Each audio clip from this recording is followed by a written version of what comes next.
नमस्कार, ये आकाशवाणी शिमला है। अब आप प्रभा शर्मा से प्रादेशिक समाचार सुनिए। आज के मुख्य समाचार। शिमला शहर के लिए बल्क जलापूर्ति योजना को केंद्रीय पर्यावरण व वन मंत्रालय की सैद्धांतिक मंजूरी।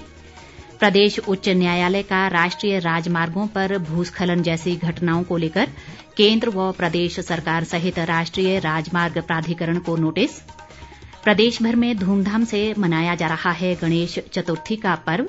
राज्यपाल और मुख्यमंत्री ने प्रदेशवासियों को दी शुभकामनाएं।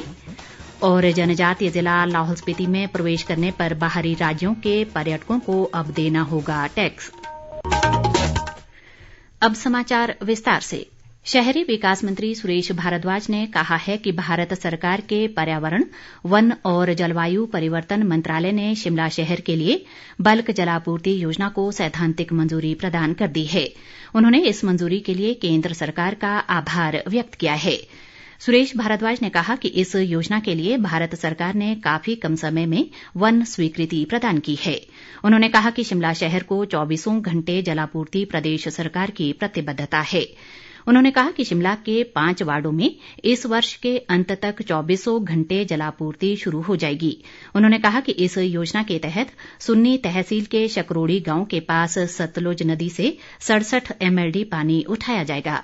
इसके अलावा शिमला के महली, पंथा घाटी, टूटू और मशोबरा क्षेत्रों में मल निकासी प्रणाली भी प्रदान की जाएगी।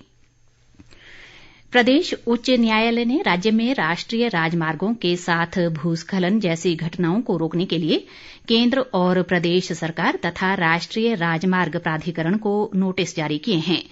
उच्च न्यायालय के कार्यवाहक मुख्य न्यायाधीश न्यायमूर्ति रवि मलिमथ और न्यायमूर्ति ज्योत्सना रिवाल दुआ ने याचिकाकर्ता कुमारी नमिता मानिकतला द्वारा दायर याचिका पर जनहित याचिका के तौर पर सुनवाई करते हुए ये आदेश जारी किए। याचिकाकर्ता ने कहा कि प्रदेश के कुछ क्षेत्र भूस्खलन के लिए अति संवेदनशील हैं और यहां हर साल इस तरह की घटनाएं हो रही हैं, जिससे जान और माल का भारी नुकसान हो रहा है। याचिका में कहा गया है कि प्रदेश के लोगों और यहां घूमने आने वाले पर्यटकों के जीवन की रक्षा करना प्रदेश सरकार का दायित्व है। इसलिए अदालत सरकार को विशेषज्ञों द्वारा इस तरह की घटनाएं रोकने के लिए सुझाए गए उपायों को लागू करने के आदेश जारी करे। अदालत इस मामले पर 4 सप्ताह बाद सुनवाई करेगी। खाद्य व नागरिक आपूर्ति मंत्री राजेंद्र गर्ग ने कहा है कि युवा अपनी ऊर्जा को देशहित में लगाने के लिए खेलकूद को अपनाएं। राजेंद्र गर्ग आज घुमारवीं की छत पंचायत में 2 दिवसीय कबड्डी प्रतियोगिता के शुभारंभ अवसर पर बोल रहे थे। उन्होंने कहा कि खेलों से खिलाड़ियों में संयम विकसित होता है, जो उन्हें जीवन की चुनौतियों का सामना करने और उन पर विजय पाने में मदद करता है। राजेंद्र गर्ग ने कहा कि प्रदेश सरकार खिलाड़ियों के लिए सभी बुनियादी सुविधाएं उपलब्ध करवा रही है। उन्होंने ये भी कहा कि नशे के बढ़ते प्रचलन के कारण दिशाहीन हो रही युवा पीढ़ी को सही दिशा देने के लिए खेलों को अधिक महत्व देना जरूरी है। गर्ग ने कहा कि ग्रामीण क्षेत्रों में प्रतिभाओं की कमी नहीं है, केवल उनका मनोबल बढ़ाने की आवश्यकता है। शिमला स्थित प्रदेश सरकार के दंत महाविद्यालय और अस्पताल में इलाज महंगा हो गया है। दंत महाविद्यालय व अस्पताल रोगी कल्याण समिति की आज स्वास्थ्य मंत्री डॉक्टर राजीव सैजल की अध्यक्षता में हुई बैठक में यूजर चार्जेस बढ़ाने का निर्णय लिया गया। ये चार्जेस पड़ोसी राज्यों के दंत अस्पतालों के यूजर चार्जेस को ध्यान में रखकर बढ़ाए गए हैं, ताकि यहां भी बेहतर स्वास्थ्य सुविधाएं लोगों को दी जा सकें। स्वास्थ्य मंत्री ने कहा कि ये निर्णय लागत सामग्री की दरों में वृद्धि को ध्यान में रखकर लिया गया है। उन्होंने ये भी कहा कि दंत अस्पताल में BPL, IRDP, cancer, TB, HIV positive, विकलांगों, स्वतंत्रता सेनानियों और 18 साल से कम उम्र के बच्चों का निःशुल्क इलाज किया जाएगा।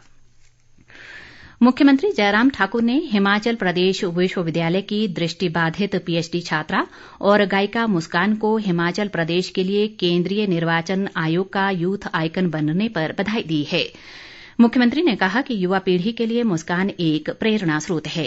उन्होंने कहा कि राज्य की बेटियां समाज में बेहतर प्रदर्शन कर रही हैं। उन्होंने कहा कि शिमला जिला के चिड़गांव क्षेत्र के दूरदराज गांव सिंदासली की रहने वाली मुस्कान ने साबित किया है कि मन में इच्छा हो तो किसी भी प्रकार की बाधा लक्ष्य प्राप्ति से नहीं रोक सकती। प्रदेश कांग्रेस अध्यक्ष कुलदीप सिंह राठौर ने प्रदेश विश्वविद्यालय में प्रशासनिक अधिकारी संघ के चुनावों में कांग्रेस समर्थित सभी उम्मीदवारों की जीत पर खुशी जताई है। उन्होंने कहा कि विश्वविद्यालय में कांग्रेस को मिल रहे जन समर्थन से साफ है कि कर्मचारी व अधिकारी वर्ग भाजपा की नीतियों व कार्यक्रमों से परेशान है। गणेश चतुर्थी का पर्व आज प्रदेश भर में पूरी श्रद्धा के साथ मनाया जा रहा है। ये पर्व बुद्धि, समृद्धि और सौभाग्य के देवता भगवान गणेश के जन्मदिन के रूप में मनाया जाता है।